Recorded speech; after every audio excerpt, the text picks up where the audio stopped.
Crank up the volume and get ready for real-world bird hunting by listening to the Wingmen podcast by Eastman's. Now your host, Todd Helms. Well, hey guys, welcome to another episode of the Wingmen podcast.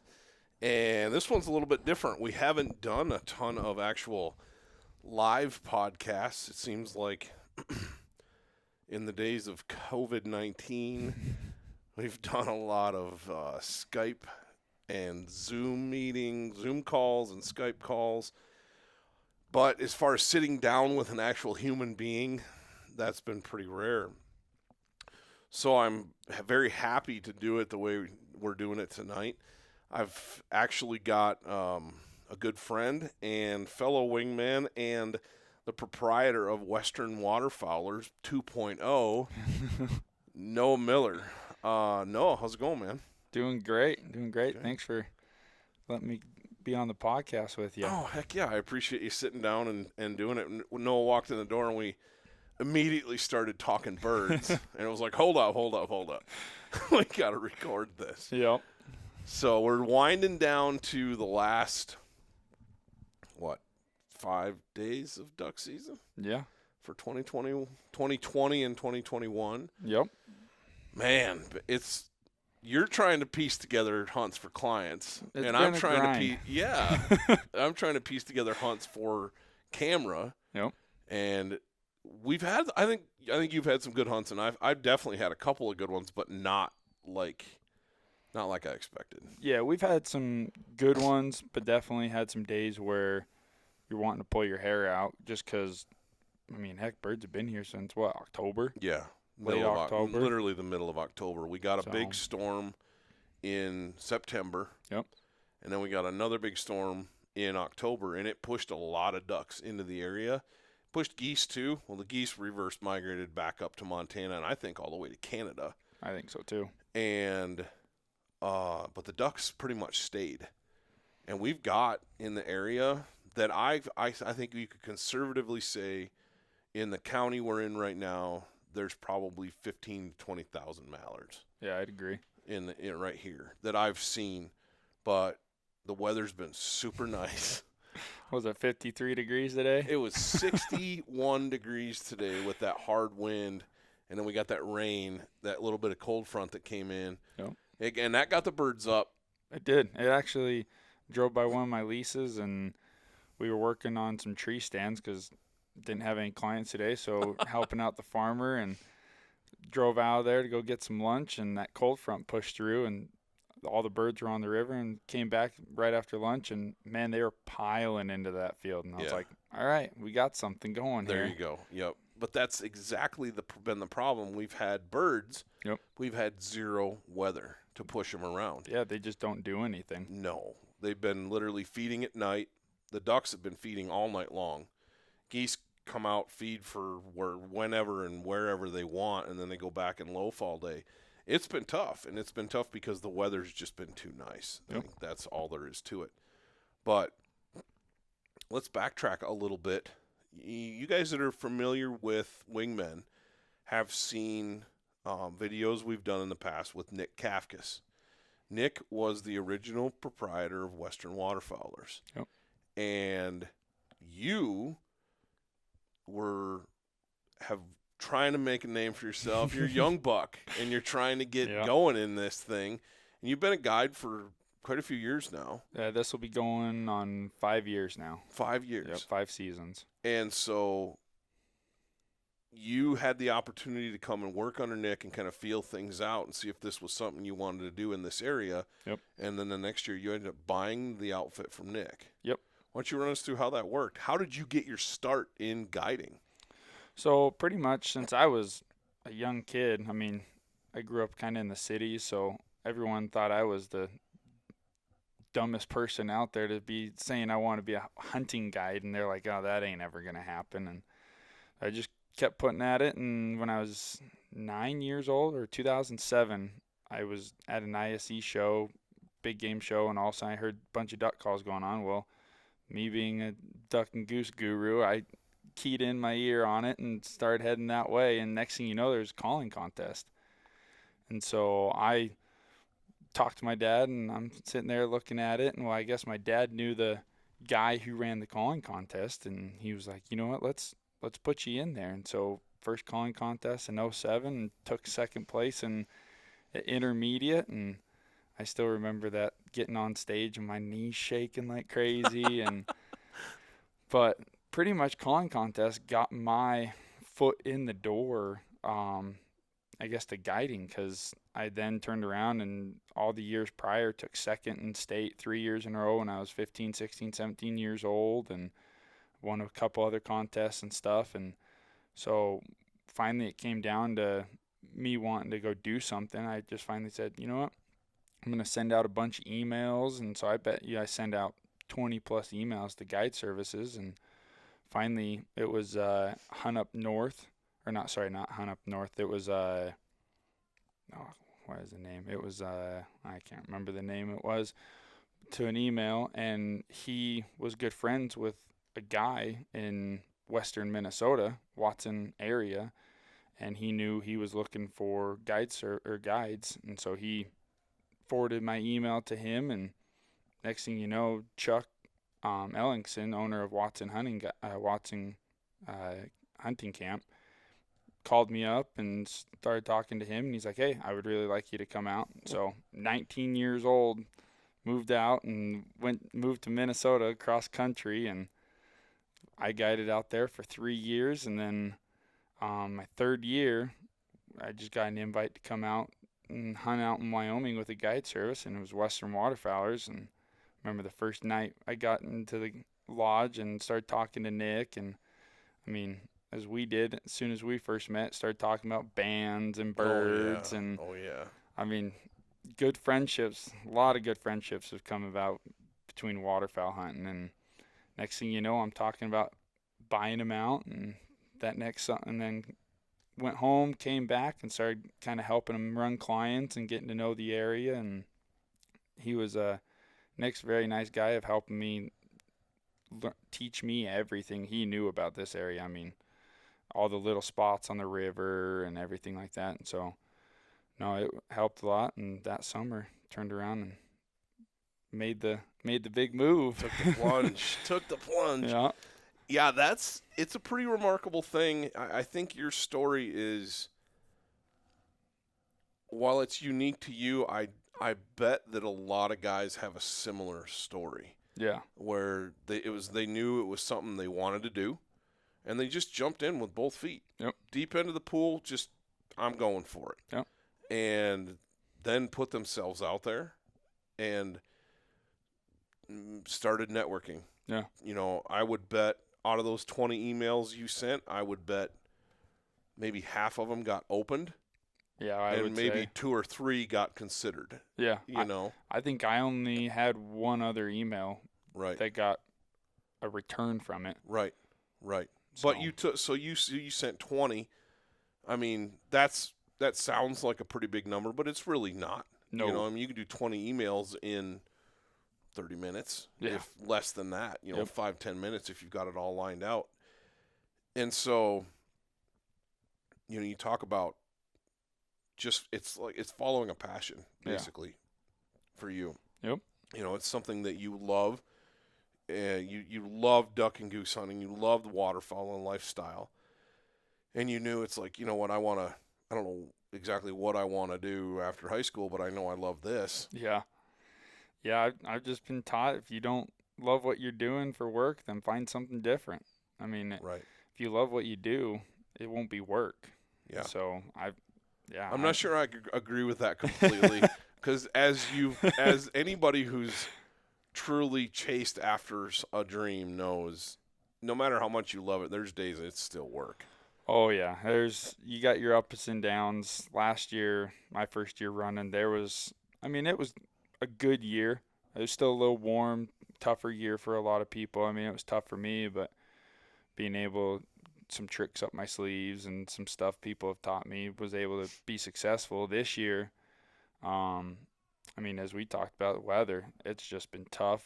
Been able to pull some good numbers out and have happy clients. And I mean, a lot of my clients, they understand, hey, it's hunting. Right. But yeah, it's been a lot of days of grinding No.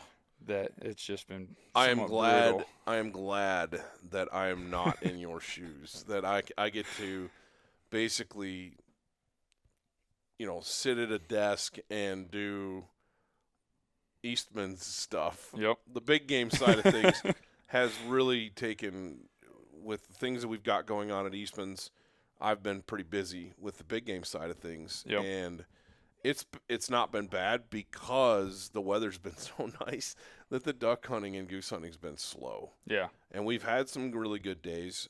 We're actually going to drop a webisode on Saturday that features basically what the best hunt we've put together so far this year. And it was a 5-man smash. And we killed a 5-man limit on mallards. We had hundreds and hundreds and hundreds of birds working. Yeah. But it was at a point in time where it was cold at night and not real warm during the day and a full moon, so the birds were feeding all night and then coming back during the morning, but they weren't going. So the problem that we're facing is that in the county there's half a dozen good-sized towns in this area, and they all have water treatment plants. Yep. Sewer ponds.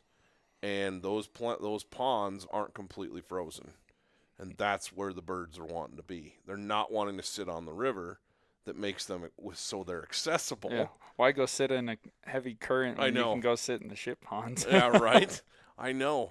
And it's frustrating for us because, yeah, there's birds. There's birds here and there, but not like what we're used to. And especially not when we're seeing those birds in the evenings up flying around going to fields, and you're watching a tornado of 5,000 mallards go into a cornfield right at dark, and you're like, I got to figure this out. Yeah. There's nothing to figure out. They're going back to the sewer ponds, and that's where they're staying. Yep. And you can't access them. And that's been the tough one. So you've been beating your head against the wall this fall as a guide trying to get your clients on stuff. You talk about that bag of tricks. What are some of the things that you have leaned on this year to get your clients birds? A lot of it's just being able to access certain land. I mean, I've been blessed to know more and more farmers each year and lease up some land to where I'm the only one hunting it, so I can kind of manage those birds to where, like, public land, I mean, you can't manage anything. Right. So some of the tricks, I mean, just walking rivers, finding out where those birds are actually wanting, and then whether it's packing in decoys for a couple miles on your back and blinds, panel blinds. I mean, I've spent a lot of time walking up and down rivers to figure out where they're going, and then once you figure them out, how do you get decoys in there? Because as you know, of some of those river spots, you can't even. You find the birds, mm-hmm. but you might not be able to hunt where they want to be. Right. Because you can't get decoys to hold in the current, or it's not safe to put a dog in the river in that spot. Yep. Or say you can get a dog in right where the birds are, but you've only got 50 yards before. There's a lot of Steep considerations. bank or anything. There's a lot of considerations, and it's. I remember the days of hunting ponds, like beaver ponds and Stillwater. Yep. And where birds would come in and you just tear into them and knock down, however many, no big deal. Yeah. Because they're not going anywhere. Yeah. You start hunting these western rivers and those birds are gone. Oh, yeah. You got to be, I mean, you either have to have a really, really good dog or two good dogs. Or three. Or three. I mean, Yeah. the more the merrier. Yeah.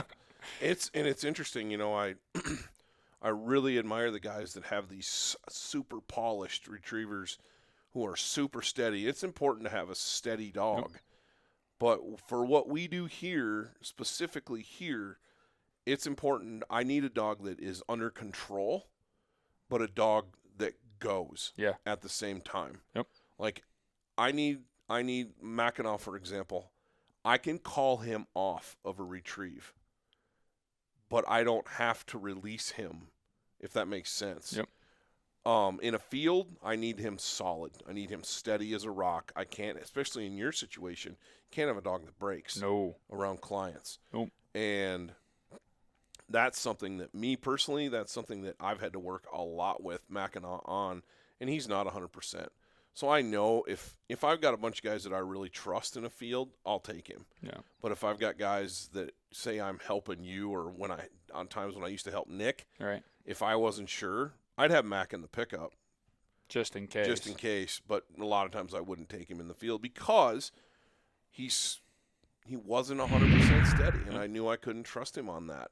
As he's gotten older, he's gotten more chill. Yeah. And he's a lot more steady now, but he's still, I can keep him from going on a retrieve, but most of the time he's Mr. Automatic. And that, I don't know, that's kind of important on our rivers out here because they're so fast. Yeah.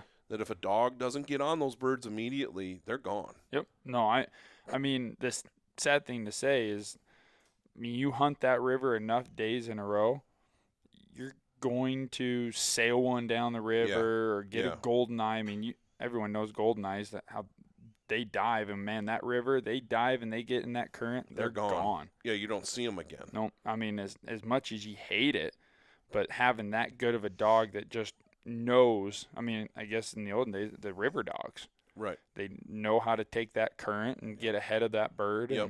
and especially this river here, it's one of the only rivers I've ever hunted or been around that pushes slush. And for how fast it's moving, it pushes a lot of slush. I mean, there's days that Nick's told me where they'll show up on the river and you can't hunt the river because it's just so full of slush, and they either have to go to a field hunt or go do something else. Yeah, exactly. And, well, we had that scenario last year when the morning we hunted with Jim Sobir from Sitka. Yep.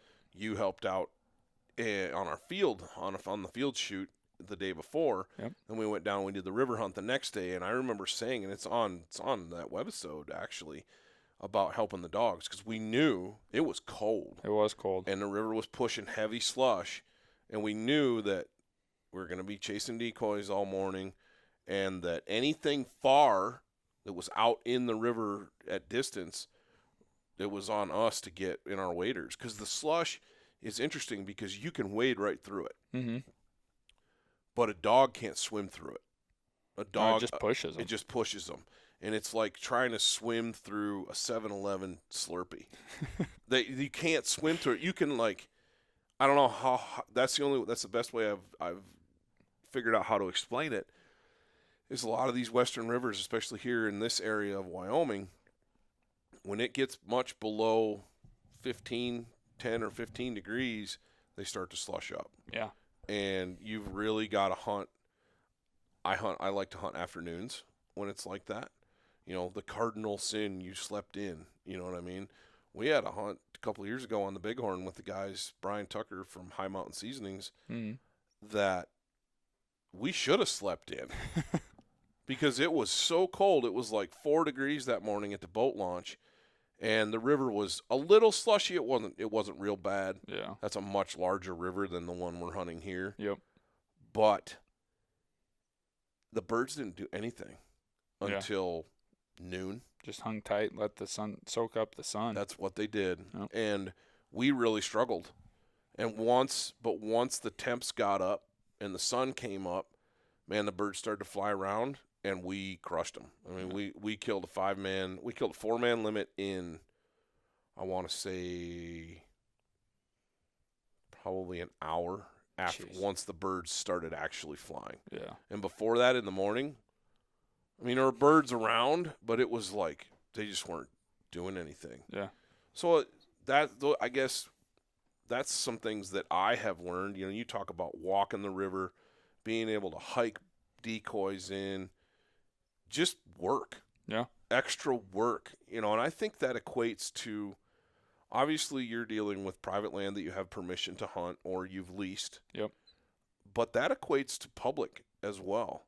Yeah. Because I've hunted some public here locally late in the season that it was with Nick, and we walked the river and found the birds. Yeah. I've hunted a couple public spots this year and have done really, really well on them. I mean, but you had to work for it. You had to go down and you had to make sure that those birds were there.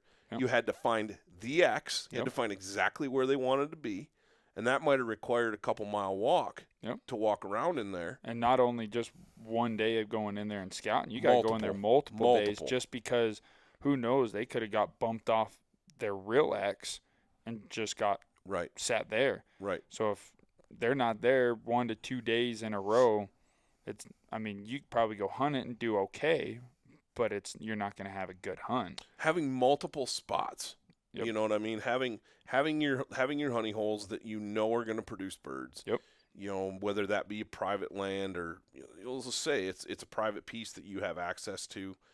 Maybe you have exclusive access to it. Maybe you lease it. Maybe you don't. Maybe you just have permission. Right. Whatever.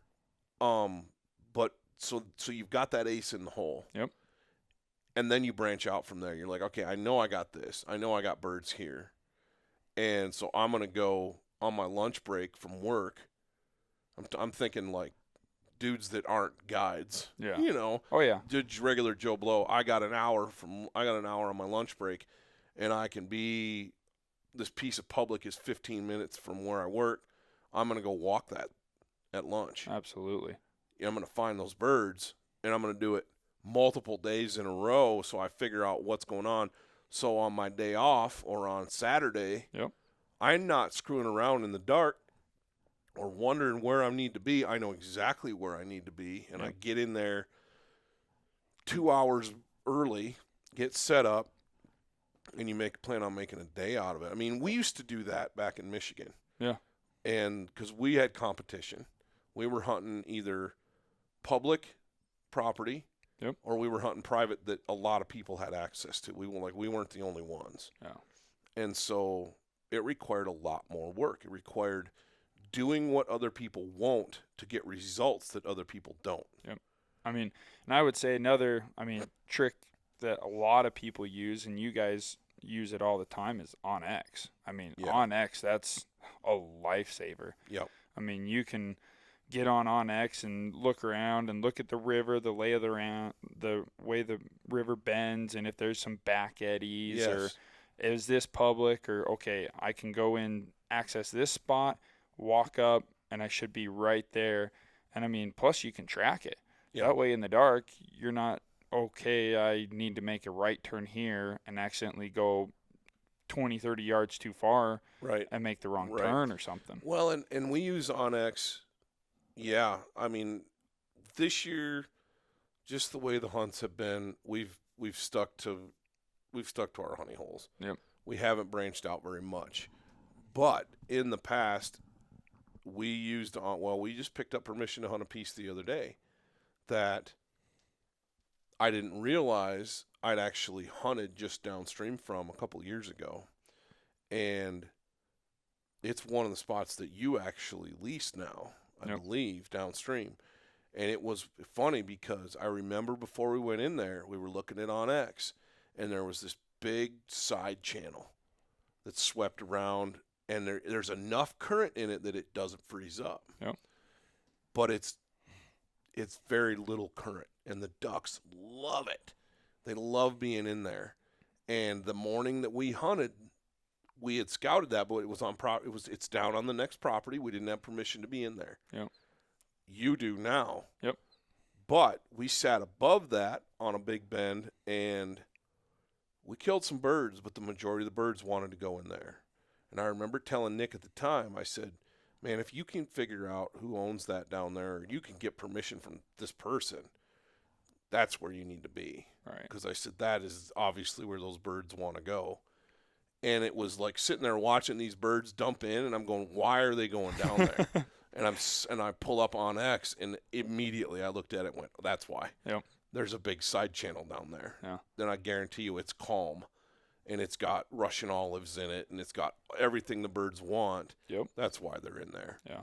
And so being able to look at a piece of property, we do it in big game all the time, where we use OnX to scout a piece of property, or scout ahead, basically. Yep. You don't know, so you're hunting something new. You don't know what's over that ridge. So you're to pull up OnX, especially with their new have you seen the new 3D layer? I haven't. Holy smokes. You have Apple or do you have Android? Android. Yeah, it's not. So it'll be out for Android pretty quick. Gotcha. But they have a new 3D layer, and it's like the 3D mapping. It's like, I hate to say it, but it's, you know how you used to pull up Google Earth to look at the 3D everything? Yeah, that's Onyx has that now. Jeez. And they have it. It's only available for Apple and desktop right now, iPhones, but it's coming for Android. And so it's a game changer. Jeez, because especially for big game, because you can look at it and go, I don't know what's over that finger ridge that's in front of me. I've never been in here. I wonder if it's worth going up there. Mm-hmm. You could pull up that 3D layer, and it's going to show you, instead of just topography lines like the hybrid version where you've got satellite imagery overlaid on topography, or vice versa. This is going to show you the 3D of exactly how that looks. Yep.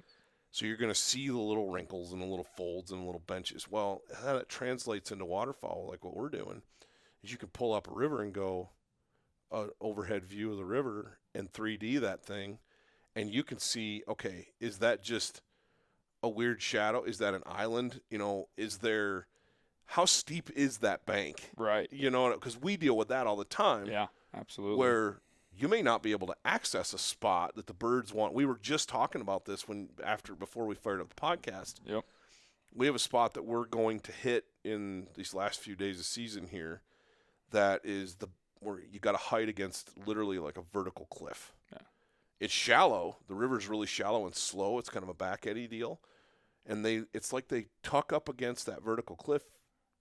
It's almost like they're doing it for safety, for security, after a long season, because early in the year they don't do it. Yeah, they'll hug up in the trees and get tucked up underneath them. Right. But now it's like they've been shot at for an entire season. The only places it's like they don't get shot at are these vertical cliffs, because you got to come in from above them. Yep. And heck, that cliff's 30+ feet tall. I mean, if not more. Yeah, probably 50+. Probably. Yeah, it's tall. It's tall enough where if you walked up over to jump shoot them, it'd be a long shot down to the river, you know. So if you get tucked up in there, but there's situations like that with Onyx with this 3D mapping feature, where you look at that and go, ooh, wow, I'm going to have to go around and come in from below this. Yep. With that 3D, you can look exactly how you need to go. It's revolutionary. It's really, really cool.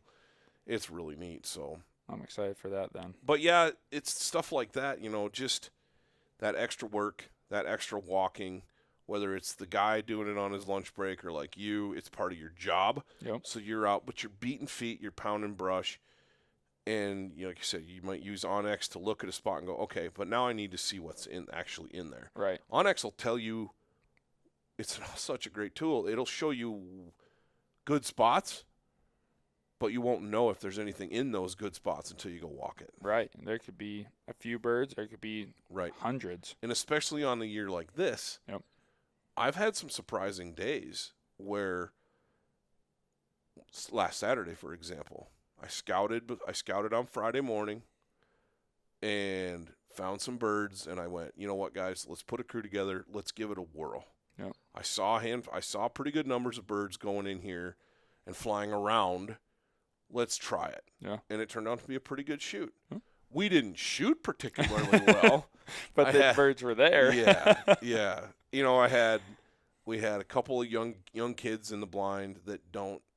One is like his first year hunting, and the other one doesn't get to shoot a shotgun hardly Very at all. often, so it's understandable. And, of course, the adults are, like, letting them shoot first, you know. So we're taking shots at birds that are out there. And, yeah, if we'd have just had a bunch of seasoned guys in the blind, I think we would have smoked them. Yeah. But that's okay. I love taking the kids out. You know, that's another part of you know what you do is getting to see. I don't know, for me, and I'm just talking about for what it would be like for me if I was in your shoes. It would be rewarding to see the fire in people's eyes. Like almost, I get a bigger kick out of watching my wife, out of watching my kids, out of watching. I guide fly fishing in the summers, and watching my clients. Yep. I get just as much excitement out of that as I do pulling the trigger. Yeah. Oh yeah, absolutely. And that's what I tell all my clients is, and I get more excitement out of watching you guys shoot birds than I do. I was like I shoot enough of them. I was like, doesn't bother me none. But I had a group out from Utah, and this lady, it was a couple, and then it was their son and then their son's friend. And the lady had only shot one green-winged teal in Utah. Oh, wow. Been hunting a few times out there and just kind of on some public and tough hunting out there as it is this year out here. And they get out here and they hunt out of my trailer blind, which that thing. We'll talk about that in a minute. But so they get out on the trailer blind and single comes in. I'm like, all right, you ready? And she's like, yeah, I'm ready. I'm like, all right, shoot that. And she stands up, misses the first one. And I'm like, all right, there'll be more. Don't worry. And another flock comes in, and it was, I think, a flock of like 20. And I'm like, all right, they're going to just mop them up. And flock comes in and kill them, guys. Boom, boom, boom, boom, boom, boom, boom. And all of a sudden, the last two shots are her and her husband, and she just crushes one. I mean, out at least 55 yards. Oh, boy. Just crushes it. And she's shooting a 20 gauge. A 20 gauge. Yeah. And I look at her, and I'm like, you just crushed that, right? And she's like, yeah. And you could just see that fire build. And she almost beat the dog out to that bird. I mean, that's saying something because she was fast. Yeah, she was, just pumped after that. And that was day one. And I mean, every night after that, I'd go hang out with them and drink a beer and stuff. And it was, man, what's going on tomorrow? What do we got planned on tomorrow? And she was you could just tell she was hooked from that day. And she understood, hey, it was hunting. We're going to go out there. Maybe one day back home we'll shoot 2 birds, and next day we'll shoot a limit. But man, you could tell she was wanting to put in that work and that fire.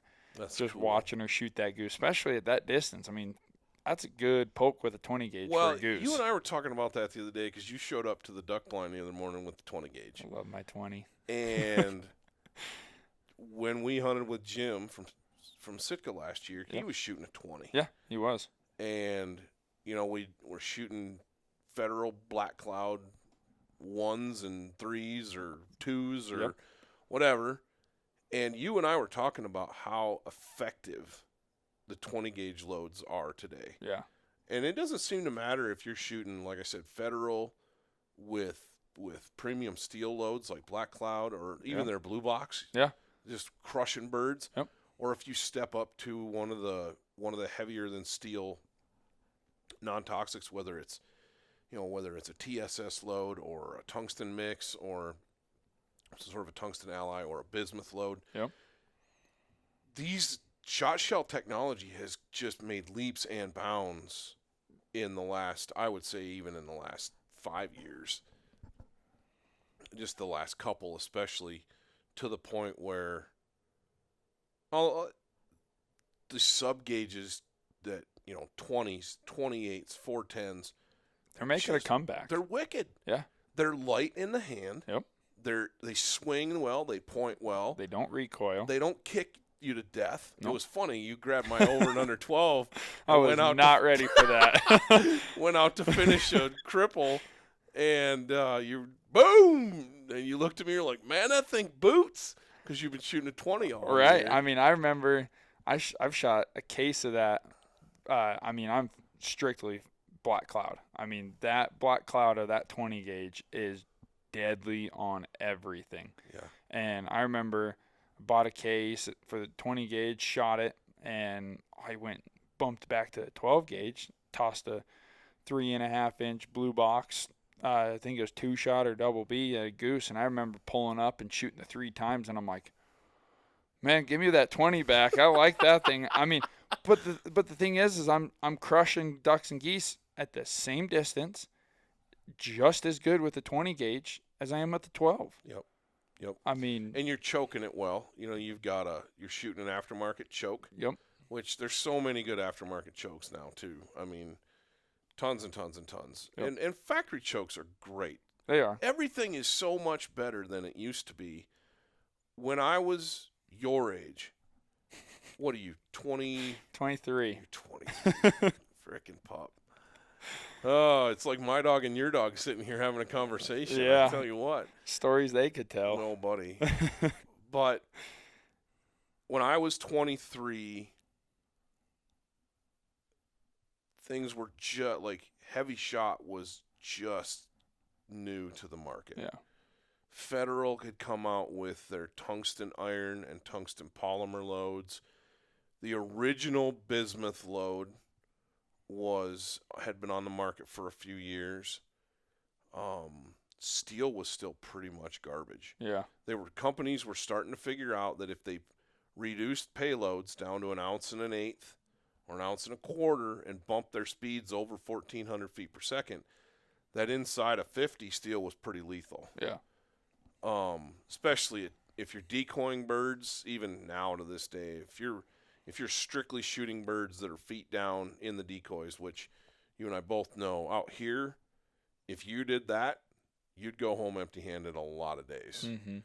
Where if you might need to, we get birds that come by, especially on the river, Yeah. and they give you a hard look, wings set, come by, and they're 40 yards, 35 or 40 yards, but they're not going to land. They're not going to finish. Well, I shoot at those birds. Yeah. And so having the shot shell advancements that we have, I'm smoking those birds. Oh, yeah. Whether it's a 20, a 12, I've got an old 16 gauge LC Smith side by side. Oh boy. I've been trying to find some bismuth for it, and it would be fun to take that out and shoot it. But I see a lot more guys shooting a 20. Yeah. And I know I kind of I'm kind of scared too, because I think I might really like it. Make the jump. I guarantee. So, growing up, my dad, that's all he shot was a 20 gauge, because the 12, the recoil would actually pinch a nerve in his back. Okay. And he'd get headaches and everything. So he'd only strictly shoot the 12 at geese.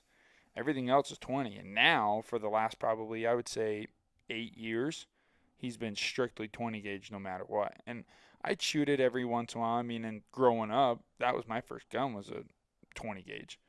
You start small, and I mean, younger kids can handle that and everything, and then they work up to a 12 gauge. And now I'm working back down. And yeah, I mean, I love that thing.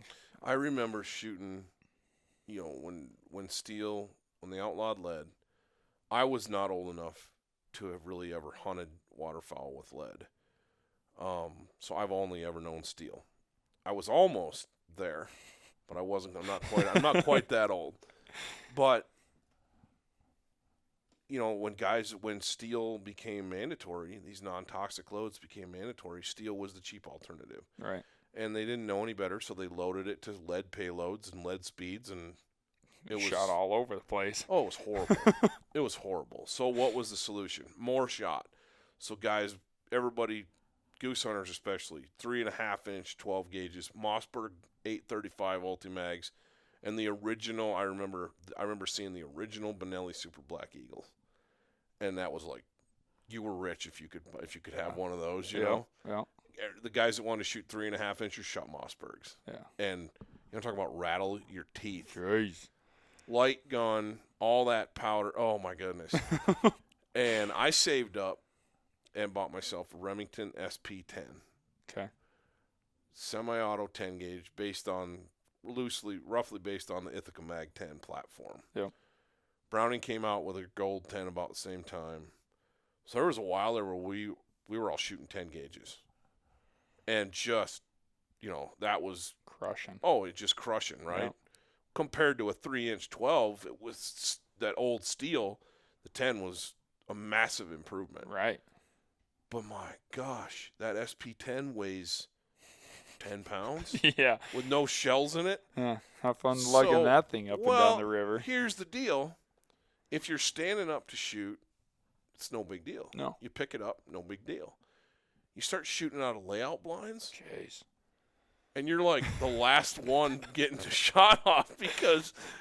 You need all that firepower to reach out and touch them because you're not fast enough to shoot first or second. No. So the funny thing was, about the time that we started hunting out of a lot of layout blinds, that was the thing. Sean Stahl and I had this conversation. This is going to lead into your trailer blind. Yeah. Sean Stahl, well, a lot of guys and I have talked about it, but Sean and I had a very good conversation about the revolution or re-evolution or whatever you want to call it. Basically, the cyclical nature of what works on birds and what doesn't. Yeah. Whether it's calls, whether it's decoys, whether it's decoy setups, whether it's hunting the edges in an A-frame or laying out in the middle on backboards or layouts. So it all what goes around comes around. I remember when we all hunted out of like pits, or we built big hay bale style blinds in fields, or we hunted out of fence rows. Yeah. Well, it was really tough to kill those birds after the first few days. So then we started hunting on layouts, and it was revolutionary. How you're finishing birds 3 feet off your boot bag. Yeah, I mean, I remember watching videos, birds landing on the layout blinds. I've had them do it. Yeah. I've literally had them do it, and land in between you, and insane stuff. But you got to grab your gun pretty much with one hand, and sit up. And you're shooting from a very restricted position on your rear end. Yeah. A 11-pound or 12-pound gun is not real conducive to doing that. You got to be a pretty strong individual to pull that off. Yeah. And I mean, I've always been a pretty stout guy, and so that was never really a big deal. But I remember when I started shooting my duck gun. Yeah. I had a Browning Gold Stalker at the time. Okay. This is 20-some years ago. And that gun, that Browning Gold Stalker, was light as a feather. It's just a 3-inch 12. And I don't think I might not have had any shells for my 10, or I don't remember what happened, but I had that gun one morning in the layouts. And I sat up, and I tripled out of the first flock. Like, fast. Yeah. And I went, hey, I kind of like that. That gun's really quick. Yeah. And so that was became the philosophy of a lighter, quicker gun on layout blinds over the long, heavy gun. Yeah. And I really preferred that, and have had a pile of them over the years. Now we're shooting the CZs, and they are light as a feather, and they're quick and they're fast. You can hunt with them in any scenario you want. But making that transition from the layouts where you're shooting off your butt, the evolution has gone back. Yep. To hiding in edges, ditches, and today. Okay, so for example, today I watched a flock of birds right before dark, geese. Yep. We're getting late in the season. We still got a month left of goose season. Right. But these birds have been around for quite a while, right? Yeah. And I watched them decoy in to within 5 feet of a big grassy ditch today. And they're feeding on both sides of it. And I'm going, dude, they're so killable. Oh, yeah. So killable, because you could hide an army in that ditch without blinds. Right. And 5 years ago, no way. They wouldn't even go within 100 yards of that thing. Not at all. But now they're so used to getting pounded in the middle of fields that where they looks like they're hidden, or they looks like there's nothing there, and then all of a sudden they're getting pounded on. Yeah. They're more cautious about going into birds or decoys in the middle of a field, because now they're circling it and thinking, okay, where's that? I mean, as Sean Stahl would say, boogeyman. Right. Where's that boogeyman in that field? Because they're so conditioned to it. I mean, it's like any other. I mean, it's a wildlife. They're conditioned. They get conditioned to anything: deer, elk, turkeys, and we were waterfowl, everything. Right, and we were talking the other day how long geese in particular live. Yeah. Ducks not so much. I mean, ducks can have a pretty good. Birds in general can live a long time. Yep. Ducks, but geese, holy smokes! Oh, I mean, some of those giant Canadas that we killed, I killed a bird. I told you this story the other day. I killed a giant Canada in Michigan that was banded as an adult, and I killed it, and the band was like 14 years old. Yeah. And he was banded as a gander. He was banded as an adult. So it's like, how old was that bird when he was banded? How old was that bird? Right. You know what I mean? 20? Yeah. 25? I don't know. I've got on my lanyard, I've got 2 16-year-old bands. And Jeez. I know one of them, he was banded as an adult. Who knows? And I remember taking that band off that bird, and it broke because it was worn so thin. I barely just pulled it with a pair of pliers, and it popped off. And then this last year, a buddy of mine back in Utah, his kid shot a 20-year-old band. And it's just like, man. So you think about that, and you think about what we were just saying about they get conditioned. Yep. And they get so they don't want to land around other birds in the middle of a field. We're watching that very thing going on right now, where birds, there'll be a big wad out in the middle of a barley field or corn stubble, and the other birds won't land with them. They'll land off the 60, 70 yards away, Yep. and then they'll walk in. Yep. Whereas I watched the first group land next to that ditch tonight, and they decoyed right in with another group that was already there, and then 2 other groups came right in behind them and landed right in with them. Yeah. Didn't even really swing. Got the wind right, dumped in. Yep. And I'm thinking to myself, man, 10 years ago, the geese would not do that. No. So this is where your trailer blind, the which redneck is school bus, incredibly unique. And you told me how you were going to do this. I had a vision of those ice shanties that they use in the upper Midwest, Minnesota, Wisconsin, Michigan, and in Canada, that are trailers. Yep. Camper trailers. They're us. camper trailer. They're an enclosed trailer. Yeah. And you pull them out on the ice. You get where you want to be. You flip a switch or whatever, and you lower them down, and they sit flush on the ice. Then you got holes in the floor, and you pull the panels up, drill your holes, and you're fishing. Well, direct TV's going on. Right.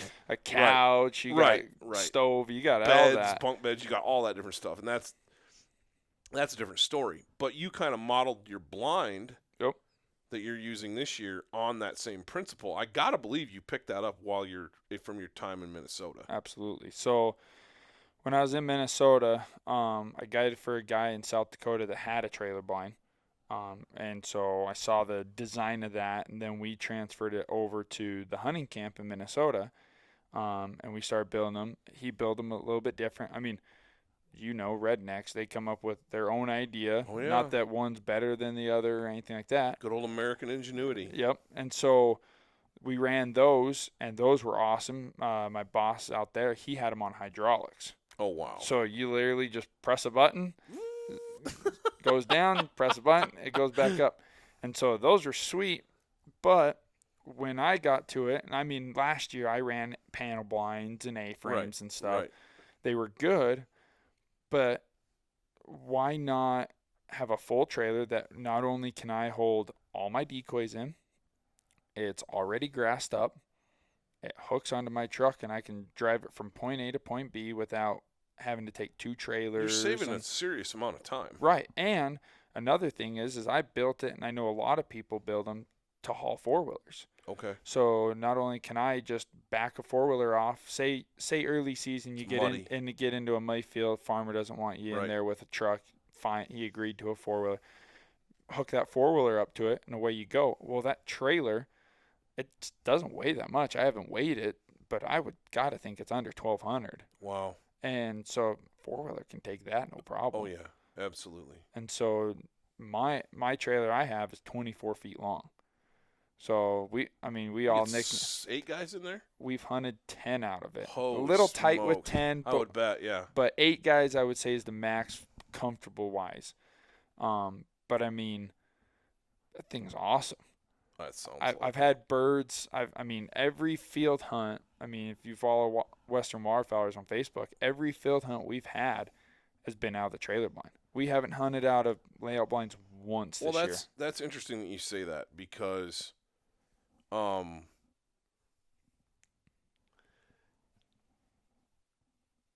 was just going to ask you, have you used your layouts at all? Nope. That's interesting. So you're finding then that right now you're not needing a lot of flexibility. Not really as of right now. Now, the one field I've hunted, I've shot limits out of them 3 different days within a month and a half span. And it's the same birds in there. Now, I know after that 3rd hunt, I could tell they were a little weary of it. Sure. They got used to it, but we still killed the 6-man limit out of it. And you still finish birds. Right. I mean. And they're going to get leery of anything.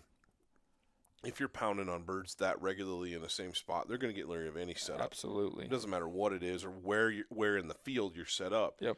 They're just going to get more wary. Yeah. Just because they're getting shot at. Yeah. And I mean, the nice thing about it is I can take that thing in a dirt field. I can take it in a wheat field, cornfield, anything I want. And I can't remember who said it, but I think it was maybe Fred Zink, but I can't say for sure he said it. But I think he said 1 A-frame looks good in the field.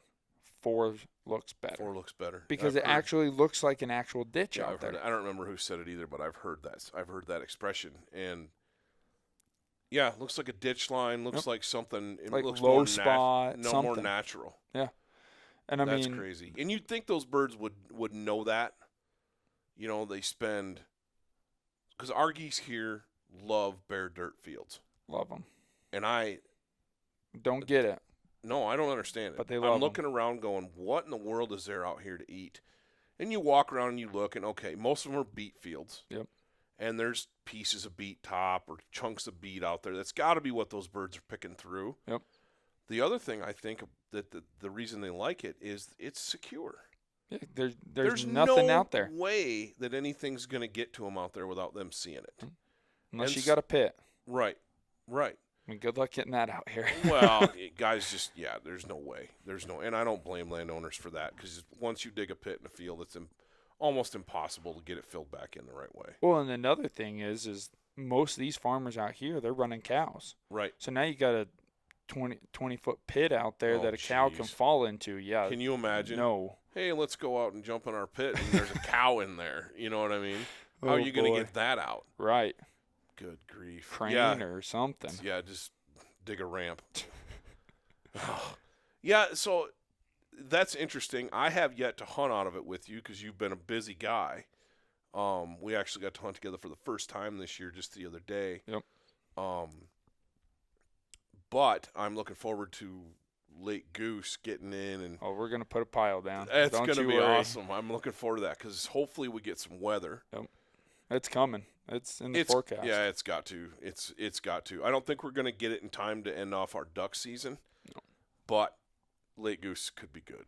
Yeah. Could be really good. Yeah. So kind of I'm excited for that. I'm excited to see how that thing works because I loved shooting standing up. Oh, you shoot so much better when you're standing up, right, and on your feet. I had just a group of clients or a little group of older gentlemen. Started guiding them when I first started guiding in Minnesota. It was actually South Dakota is where I met them running snow goose hunts, and they were out of layout blinds. And I told them last year they came out and hunted with me, and we hunted 2 days on the river, and 1 day we were out of panel blinds. And he's like, "Oh, I'm glad you're not using layout blinds," because he's like, it's getting tougher. Yeah. And this I know year, my dad's almost 70 and he hates hunting out of layouts. Yeah. And he'll actually nah, I'll go sit in a fence row. Yeah. You know. Yeah. And so I told them about this trailer blind, and they were like pumped about it. That's awesome. And I mean, it's trailer blind 6 feet wide. So right now I just got propane heaters in there that I can move around. But this next year I'm gonna weld a platform in there and actually pipe in like 6 sunflower heaters in there, so that way I can have sunflower heaters in there. I'm gonna have a shelf. I mean, it's gonna be even better than what it is this year. Wow. And people are already like, yeah, we want to hunt out of that thing next year. It'll be interesting to see how long your hunting stays good with it. Yeah, that's what I'm curious about. I'm betting within 3 or 4 years. Yeah. You're gonna be back to layouts or but that's the thing is there's gonna be times when you're still gonna be able to use that. Right. And you look at some of these some of these ditch lines and things on the edges of these fields, if the birds are close, you just put that up. Or if it's a dirt field, instead of putting it out in the middle, you put it on the edge where you can hide it.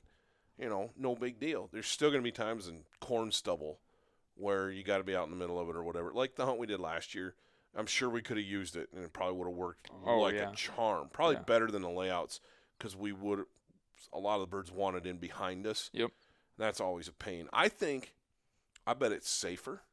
To hunt out of, because guys aren't twisting around, getting twisted up. Shooting over each other's heads. Yeah, shooting over each other's heads or stepping in and out over their guns.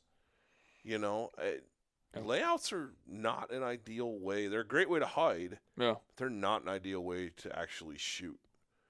Yeah, that's interesting. When we first started hunting out of them, we used to actually practice in the summertime on a skeet field. Yep. Sitting on our butts. Yeah. And I mean, it made a big difference. Right. I mean, another thing with that trailer blind is, out here the wind is always switching. Oh yeah. Always switching. Yep. So the nice thing is if you're hunting out in the middle of a field or even on a ditch in between two fields, put decoys on both sides. Well, say they start favoring one way. I mean, I couldn't tell you how many times this year wind is switched, all of a sudden wind switch, birds are showing up. And you just got to say, okay, guys, get ready to shoot them out the back. Right. And with the chairs I have in there, I have Rogers swivel chairs, so they swivel around and they shoot out the back, and it's not a big deal. No. With they're not layout getting blinds, tangled up. Oh, you can't do it with a layout blind. You'd be screwed. You can't do it. I mean, us younger people, we can get away with it a little bit because we can spin around on our knees and pull out the back quickly. But clients, I mean, a lot of them, they can't spin around that fast. And it's not safe. No, it's not. It's not safe. You get guys twisting around and guns are waving around. It's just not a very prudent thing to be doing. No. So Nope. I just see a lot of advantages of the system you've got going right now, and I think it's awesome. Hats off to you for doing something different. I think it's thinking outside the box. I think it's the only one in the Western states. It may be. I mean, you should see the looks I get driving down the road. People are like looking at me like, "What the heck is this guy doing?" At first blush, it looks like a duck boat. Yeah, pretty much. It looks like a big long duck boat. And in the Midwest or down in Utah, that's what people would think it was. They wouldn't think twice. Oh, it's a duck boat. And then you pull it out in the field and drop it down and start pulling stuff out of it, and they're like, "That's not a duck boat. What is that?" I would bet you money. I mean, I spend a lot of time cruising social media. I talk to a lot of people, a lot of waterfowlers. Between Facebook, Instagram, YouTube, you name it. I've not seen one out here like yours. Now, I could be wrong. Yeah, I could be wrong, but you're definitely a pioneer in that regard. And I don't think you're going to be alone. I mean, I think there's a handful of other outfitters in the area where we are. They'll catch on. Yeah. They'll catch on. Yeah. I mean, the thing that helped me the most is knowing about that. Right. I mean, you try explaining an ice castle fish house or anything like that to people in unless Utah or Idaho. Unless they've seen one. And unless they've seen one, they have no clue. They're like, concept. What? Well, you pull up a YouTube video and be like, "This is what I'm talking about." Yeah. And they're like, "Oh." But yeah, I think they are going to get popular, and then by the time they get popular, they'll quit working. Yep. It's like spinning wing decoys. Yep. Everybody knows when they first came out, they thought about outlawing them because they were so effective. And all the old guard was like, just give it a couple years. Yeah. The birds will get used to them. Yep. And now I just saw a post on the Wyoming Waterfowlers group on Facebook this is before you came over tonight. That guy asked, "Hey, I want to add a spinning wing." Yep, saw that post to my spread. Do you think it works? Yes or no, yada yada. And a friend of mine who I go to church with, Tyler Davidson, answered. I think it was the first comment that answered. He said, "It depends." And Tyler's spot on with that because it is true. It does depend. It depends. Are you hunting a field? Yeah. Is it cloudy? Is it sunny? Yep. If you're hunting water, is it cloudy? Is it sunny? Are they fresh birds? Are they stale birds? It cost us birds the other day because I hadn't used one in a spot, and decided I'm gonna give it a whirl. Yeah. I should have known better because it was a cloudy morning, and I thought, you know what, I'm just gonna run it. Right. You just never know. You never know. The first 2 groups of birds, and I mean big groups of birds, decoyed in upriver and wanted to float in, and they had to float by the spinner to get to us. Yeah. They get to the spinner, flush to go upriver, fly away from it. Yeah. And so I yanked it, and then later in the day, the sun kind of clouds burned off a little, got a little bit of sun, and I put it downstream, kind of on the downstream edge of the decoys, away from the blind, kind of up, tucked in some brush, and actually finished some birds with it. And it was like, so it varied even in the same day. And I think, again, it's going to go back to that. Birds are going to get used to things. They're going to constantly change, constantly adapt. You have to be doing your homework. First of all, where do they want to be? Right. You know, can I hunt that? Can I not hunt that? You know, like you said, there's places you walk the river. There's places that the birds want to be, but you can't get to them. Right. I mean, you can't hunt them. I tell all my clients, I tell them, well, we're going to hunt here. There's a lot of birds here. But I said, we're going to see a lot of birds go down the river, a couple hundred yards. And they're like, oh, well, why can't we hunt? I tell them either super steep bank, you can't cross the river, because a lot of people who hunt this river out here, they know there's only a handful of spots you can cross the river. That's most of the spots you can't. No. And so no. Not safe for a dog. Right. You know, that's a big thing for me. Yep. Deadfall. Oh man, our dogs are more than just tools. Yep. They're pets. They're members of our families. Yep. The days when people put their dogs outside in the kennel and had, you know, old Jimbo never came in the house, you know, kind of thing. I think those days are pretty much over. Yeah, for the most part, guys with dogs, if you have a dog, it's part of your family. It's in your house. My dog Mackinac he is part of my early warning system in my house. He sleeps in my girl's bedroom. They have bunk beds set up, and the bottom bunk is tall, and he's got a bed tucked underneath there like a cave, and that's where he sleeps at night. Because one, God forbid if somebody were to come into my house, right, he's gonna bark, and they got to get through him. Yeah. You know, and good luck. He's a really nice dog until you mess with his family. Yeah, and then he's like all of our dogs. They're not, you know, I wouldn't push them. They got that switch, and they know when that switch is. They do. It's amazing, and I wasn't sure that he had that, and he's turned it on a couple of times. That's surprised me, yeah. But yeah, you can't lose your dog. You know, no. Accidents happen every year. Things go bad. Things go south. But man, these rivers out here in the late season are so dangerous. Whether it's slush, whether it's shelf ice, whether it's log jams, that you just can't take a chance. No. You have to be able, as much as I like the fact that, and I want a dog that goes fast. Yep. I've got to be able to control that dog at the same time. Right. You know, I've pulled him off of retrieves. No bird, come here.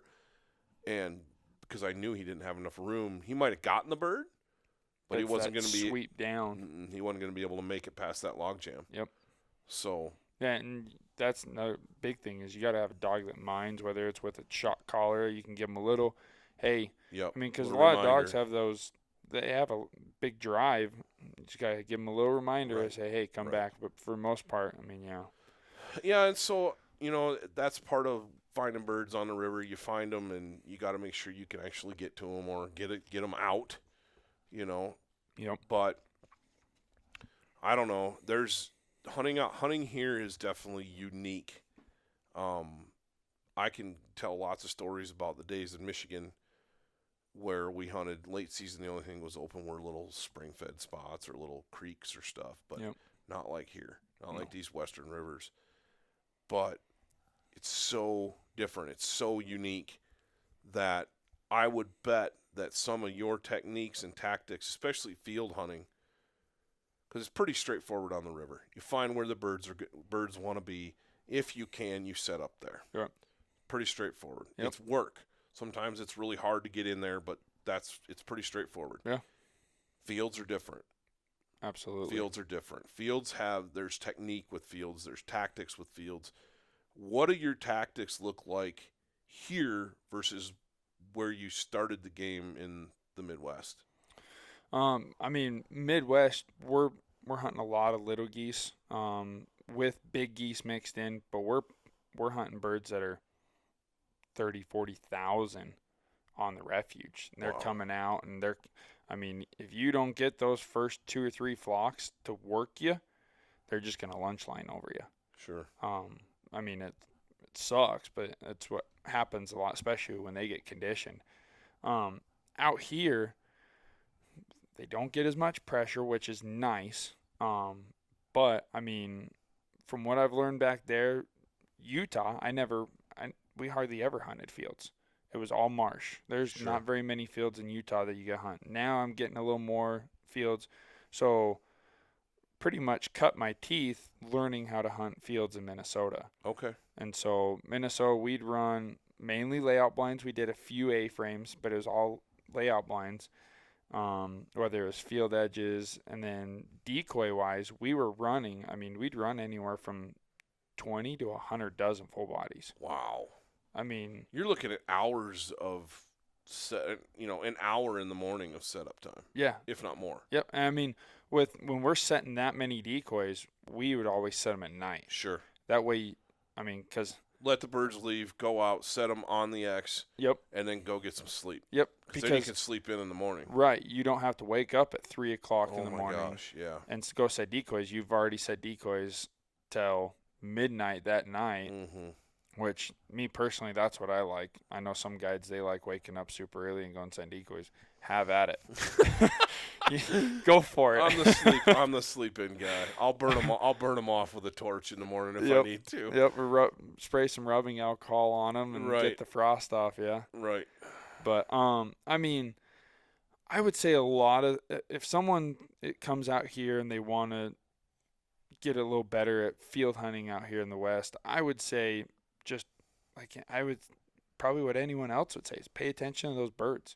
See how they're sitting. Are they sitting in family groups? Are they sitting in a donut spread? Literally, I've seen a lot of fields this year, and this year we've had a lot of little geese around.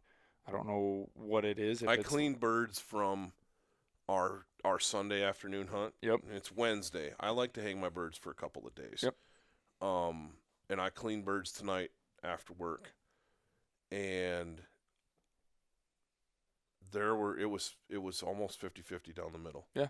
Little geese and big geese. I had little geese and big geese. And I'm not talking like juvies and adults. I'm talking lessers. These are different species. These Yeah. are different subspecies of birds. Yep.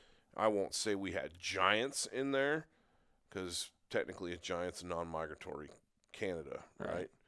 But these things were big birds. Yep. I had a couple of birds that I would guarantee you were pushing 15 pounds. Yeah. They were big enough that my 3-year-old, they were tall, they're longer than my 3-year-old. Oh, I remember carrying them out. Yeah, they were heavy. And then the others were 3-4 pounds. Yeah. And short bills. Yep.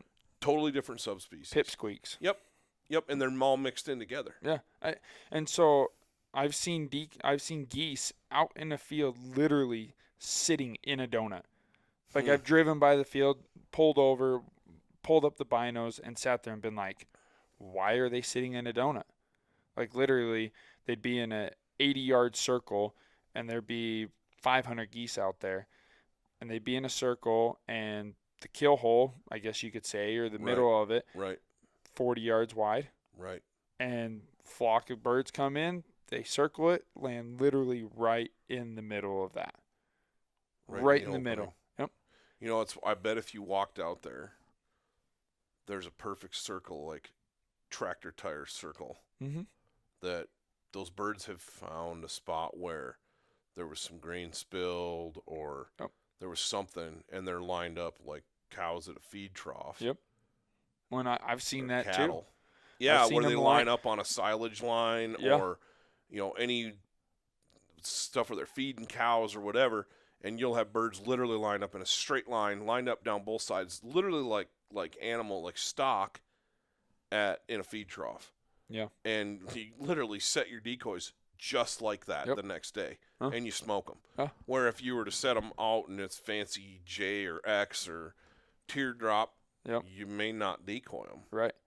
I mean, and a lot of, with hunting out of that trailer blind, we're hunting out of either field edges or even sometimes when we're out in the middle. My favorite spread and go-to spread, and I fine-tune it every little bit, is a T-spread.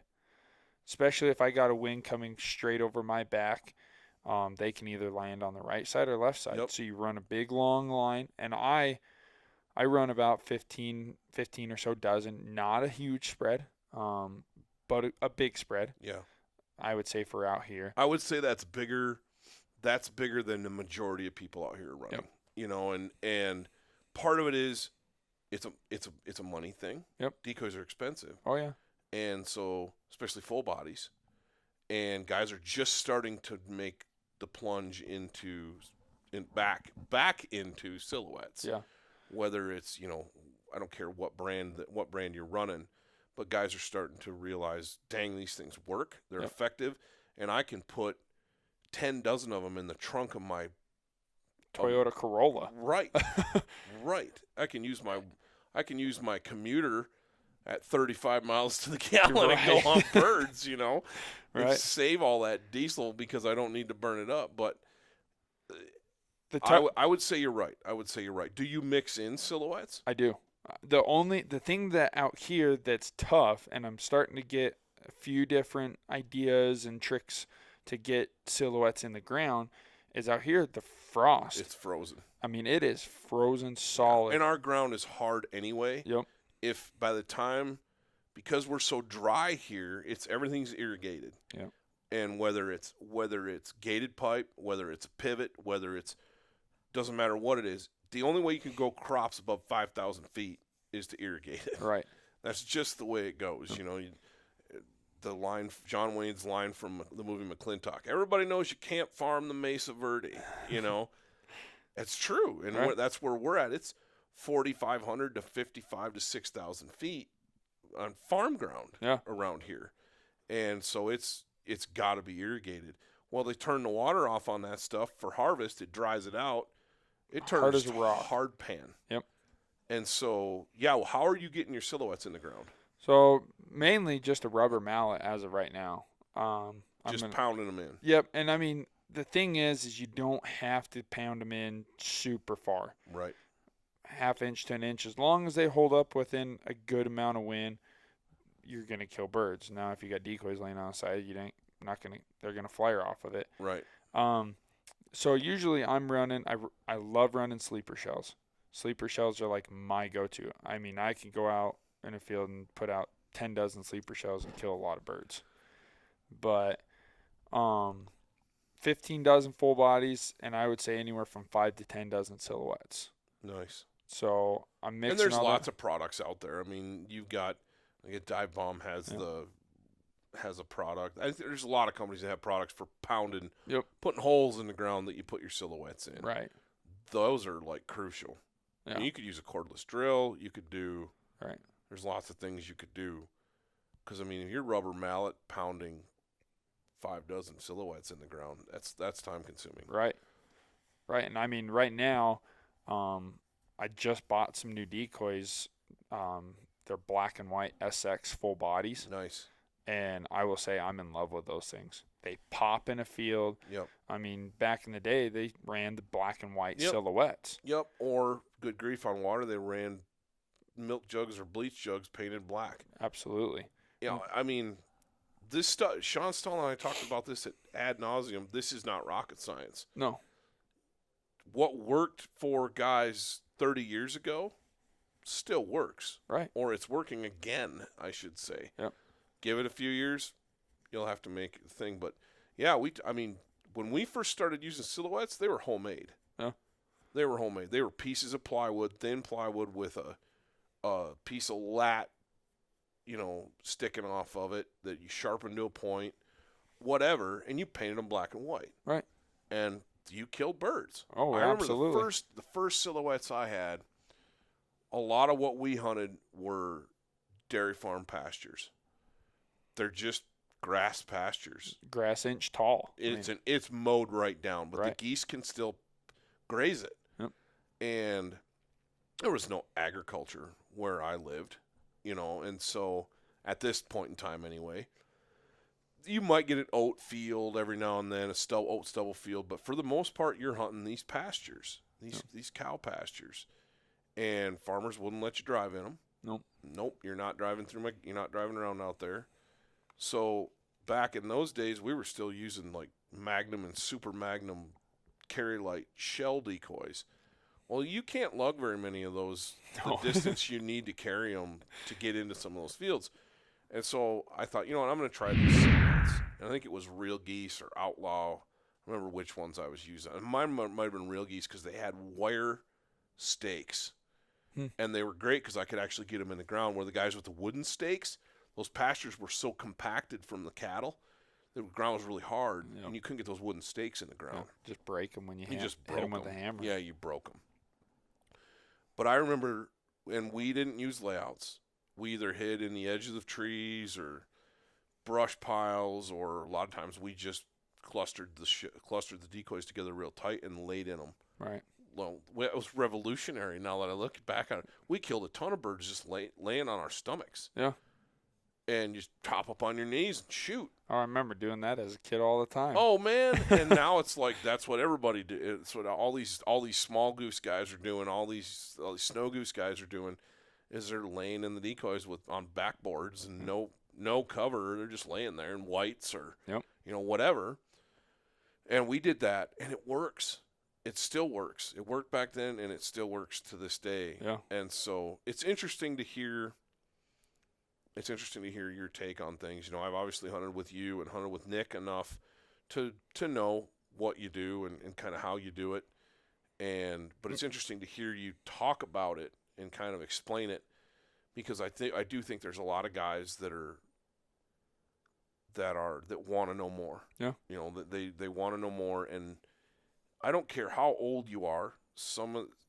Age is not a determination of experience necessarily. Right. I know a lot of guys that are my age, in their 40s or 50s or 60s, who are just now getting into, especially here. Yeah. Guys in their 50s and 60s are going, man, it's not very much fun to go beat around in the mountains chasing elk and mule deer. You shoot once, and if you're a good shot, all the work begins now. Well, and it's hard if you don't have horses. Right. It's like, man, packing out elk in your 50s and 60s, I don't enjoy packing them out. And I'm 42, and it's not something that I go, man, I can't wait to pack out an elk this fall. I do it. It's part of the you do it. Right. You kill your bull, you pack it out. It's just part of the game. Right. But it's not like I lay awake at night thinking about how awesome packing out elk is. You get excited for it. No, I'm not one of those guys. No. You're not the only one. But so I think a lot of guys, especially in the West, are looking around and they're seeing opportunities at geese, especially. Yep. The West winters, the Central Flyway and Pacific Flyways in Wyoming, Montana, Idaho, Colorado, Utah. We winter a lot of birds. We do. Any place there's open water, which means either warm water lake or pond or rivers and streams, and there's a little bit of ag, those birds will stay all winter long, as long as they can get to food. Yep. And so it's and we have long seasons. They start in October, November, and they run. We still got a month. It's the second week of January. We have a month left of goose season. To kill honkers, yeah. We haven't even really started hunting geese yet, to be honest. No, and my focus has been 100% on ducks because I've only got a few more days left, and it's like, okay, I'm going to focus on ducks while I can, and I'll worry about geese later. Yep. And I think a lot of guys see that, and they're looking at these winters, and they're going, man, this is an opportunity that I'm missing out on, or I've been missing out on. I want to try this. Right. So I think podcasts like this, blogs like the blog that we do, videos that we do, and not just us. There's other platforms out there, but talking and, listening. There's lots of resources. Yep. And, I mean, this podcast that you and I just sat down on, I guarantee you that this will be like drinking out of a fire hose for some people. For guys that have been doing it and are really into it, they'll like, oh, yeah, and they'll know. But Right. there's going to be guys that are just starting that are going, oh, okay. Say more. Right. Yeah. Right. And that's the goal. That's the goal where it's so nice to get you on the podcast. I wish I'd have been doing this podcast when Nick was still around. I would have liked to get him on one too, and I may call him and we may do one. But you're here right now and you're in the thick of it, and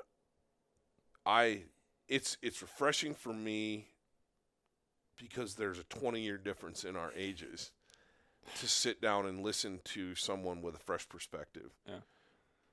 Like you, that's coming at this with the same passion that I still have, but it's coming at it from a completely different generation. It's cool to see. Yeah. It's really cool to see. And I mean, I would say another thing is all these things we've been bouncing back and forth between each other with decoys or blinds or anything like that. I mean, try them and then go try and try new stuff. Right. I mean, I'm always, you can ask anyone I hunt with, I am always changing decoys. Right. I've never not set a decoy spread in the morning, first flock comes, or even shot a limit over them and not moved a decoy. I'm always moving decoys. That's always the joke. There's always one guy that's doing that. And the rest of us are sitting in the blind going, you want a donut?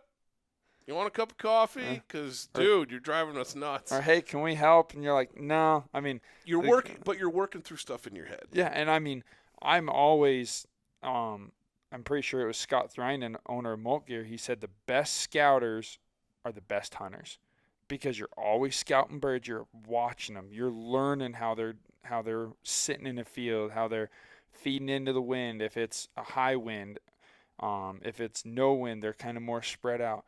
That's all those things. And man, when I get done doing the decoy spread, everyone hops in the blind. I kind of hang out.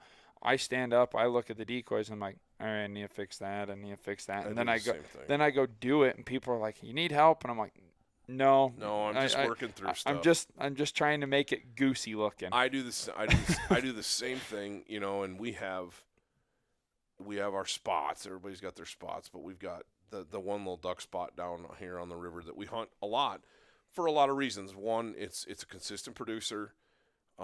Two, it's close.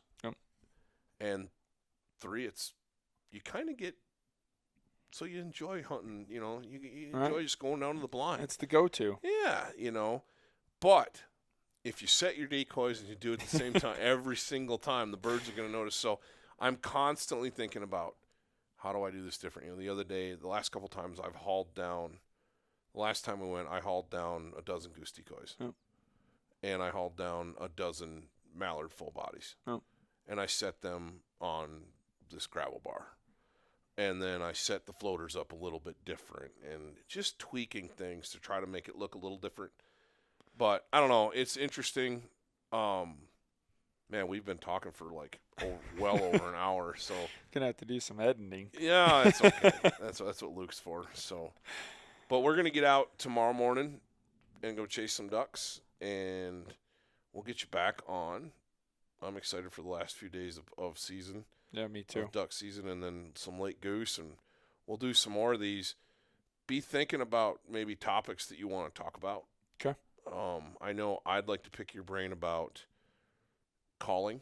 Okay. You're one of the best callers that I've ever had the privilege of hunting with. Appreciate it. And that's not an accident.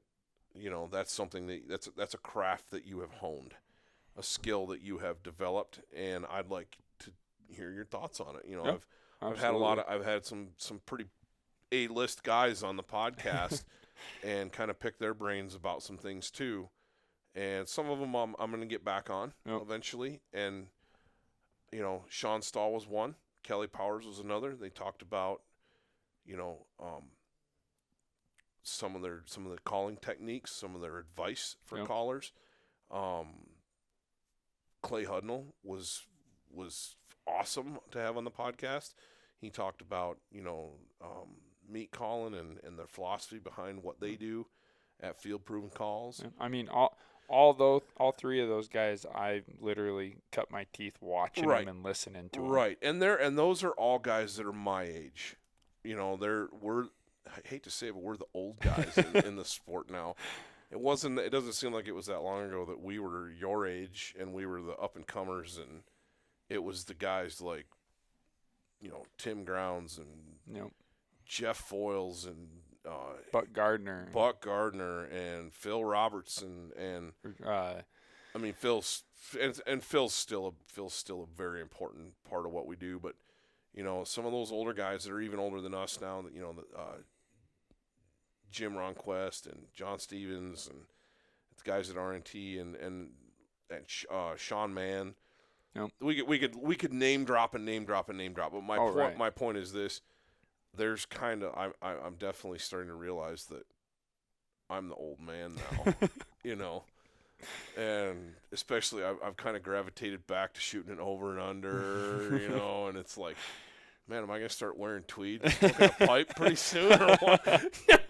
I might have to question you. If Yeah, I yeah, show up yeah. to a blind, you have that going on. Yeah, if I have one of the real fancy CZs, you know, instead of the one that I'm shooting now, that all-terrain's pretty sweet shotgun. But It did pull up nice. yeah, it's a good gun, and it's, you know, Cerakoted tough, and we could talk about that kind of stuff all the time, but I definitely want to get you back on, but I'll get you out of here right now. And, yeah, look forward to putting a plan together. What are you thinking for the morning? I don't know. I haven't quite figured out whether my dad wants to go shoot chuckers, and I'm more of a waterfowl guy. Like, if I can call at it, that's what I'm keyed to. You got to keep the old man happy, though. Yeah, he's been helping me out this year, especially with being a little tougher year. I'm out with clients almost all day, and he's out scouting. So go do something he wants to do for a little bit. There you go. Well, we've got a handful of days left. Yeah. I think I'm probably going to go down to the blind in the morning, okay, even if it's just me.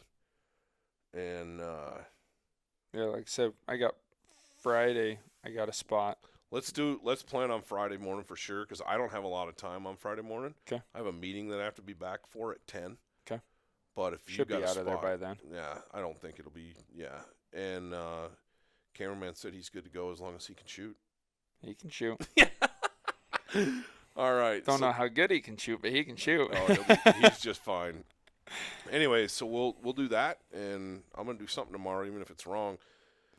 Ain't that the truth? We got a magazine out this afternoon that's always our tough one. Our mule deer issue's always a hard magazine. Challenging edition of EHJ.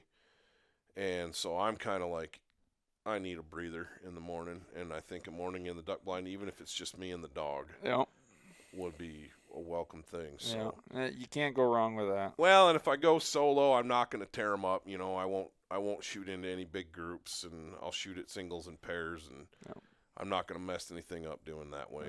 But I think that's how Friday will be. I think it'll be a single pair day and just sit there and take turns, which that's so a much gentleman's fun. hunt. That's right. That's a gentleman's hunt. Those are a lot of fun. I may take the 20 gauge. That's what I'll be shooting. I know my dad. If they're gonna be that close, I'm taking a 20. It'll be. I mean, when we hunted it was about a month ago we hunted down there, and the birds finally got back in there. But when we hunted it was 15 yards. Improved cylinder and and 20 gauge. Yep. I'm looking forward to that. That'll be a cool one. Hopefully we can get a bunch of good footage, because this year's been stale. You know, we've been kind of forced to hunt the same stuff, the same scenarios, the same birds over and over and over again. So something new will be really cool. I'm excited. Thanks, Noah. Appreciate you being on. Absolutely. All right, man. Hey, guys, thanks for listening to this episode of the Wingmen Podcast, and I hope you enjoy what you're hearing. Noah's a phenomenal guest. I tell you what, for a 23-year-old guy, he is a fount of knowledge. And it's a pleasure to be able to hunt with him. It's a pleasure to be able to sit down and do a podcast with him. So hope you enjoyed it as much as we have. Make sure you give us a review on SoundCloud or whatever platform you're listening to us on. Make sure you give us a like and a follow so we can keep bringing you more of this content, and let us know in your review or in your comments. Let us know what else you want to hear. Is it more tactics? Is it gear? Do you want who do you want on the podcast for guests? We'll do our best to bring you what you want to hear. Hey, thanks for listening. Until next time, we'll see you in the field.